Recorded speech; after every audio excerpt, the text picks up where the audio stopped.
ഈ അയോധ്യ രാമക്ഷേത്രത്തിലെ സംഭാവനകൾ അപഹരിക്കപ്പെട്ട കേസിൽ ഇന്ന് SIT റിപ്പോർട്ട് കൈമാറുമെന്ന് പറയുന്നത് മുഖ്യമന്ത്രി യോഗി ആദിത്യനാഥിനാണ് റിപ്പോർട്ട് സമർപ്പിക്കുക.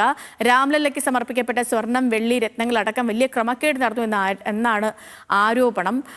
ER രാഗേഷ് വിവരങ്ങളുമായി ചേരുന്നു. ER രാഗേഷ്, ഈ പറഞ്ഞ പോലെ 200 കോടിയിലധികം ക്രമക്കേട് അവിടെ നടന്നിട്ടുണ്ട്, ആഭരണങ്ങൾ നഷ്ടപ്പെട്ടിട്ടുണ്ട് എന്നൊക്കെയാണ് പ്രതിപക്ഷ ആരോപണങ്ങൾ.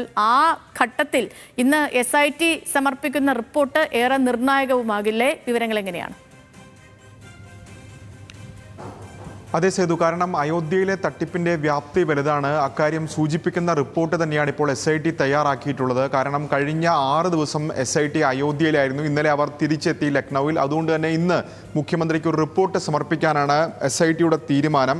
ലക്നൌ ഡിവിഷണൽ കമ്മീഷണർ വിജയ് വിശ്വാസ് പന്ത്, ഒപ്പം തന്നെ IG കിരൺ S, കൂടാതെ finance special secretary Neel Rattan എന്നിവരാണ് ഈ സമിതിയിൽ അംഗങ്ങളായി ഉണ്ടായിരുന്നത്. ഈ 6 ദിവസത്തിനിടയിൽ ഏതാണ്ട് 150 പേരെ ഈ സംഘം ചോദ്യം ചെയ്തിട്ടുണ്ട്. കൂടാതെ പ്രധാനമായും ഇവർ അന്വേഷിച്ചത് CCTV ദൃശ്യങ്ങൾ ശേഖരിക്കാനുള്ള ശ്രമമുണ്ടായി. കൂടാതെ വഴിപാടുകളുമായി ബന്ധപ്പെട്ട വിശദമായ വിവരങ്ങൾ ഇവർ ശേഖരിച്ചിട്ടുണ്ട്. സംഭാവനകൾ എണ്ണുന്ന രീതിയാണ് മറ്റൊന്ന് ശേഖരിച്ചിട്ടുള്ളത്. കൂടാതെ പണം ബാങ്കിലേക്ക് കൊണ്ടുപോകുന്ന പ്രക്രിയ, ഇതുൾപ്പെടെയുള്ള കാര്യങ്ങൾ, വിശദാംശങ്ങളാണ് ഈ 150 പേരെന്നടക്കം തേടുകയും ചെയ്തത്. പക്ഷേ ഇപ്പോൾ SIT ചൂണ്ടിക്കാണിക്കുന്ന പ്രധാനപ്പെട്ട കാര്യം, ഈ ചോദ്യം ചെയ്യലിൽ അല്ലെങ്കിൽ മൊഴിയെടുക്കലിൽ ഇവരുടെയൊക്കെ തന്നെ ഭാഗത്ത് നിന്ന് പലരുടെയും മറുപടി തൃപ്തികരമല്ല എന്ന പ്രതികരണമാണ് SIT നൽകിയിട്ടുള്ളത്. കൂടാതെ മറ്റ് ചില വിവരങ്ങളിലേക്ക് കൂടി SIT ഇപ്പോൾ കടക്കുകയാണ്. കാരണം 71 ഏക്കർ ഭൂമി വാങ്ങിയിരുന്നു.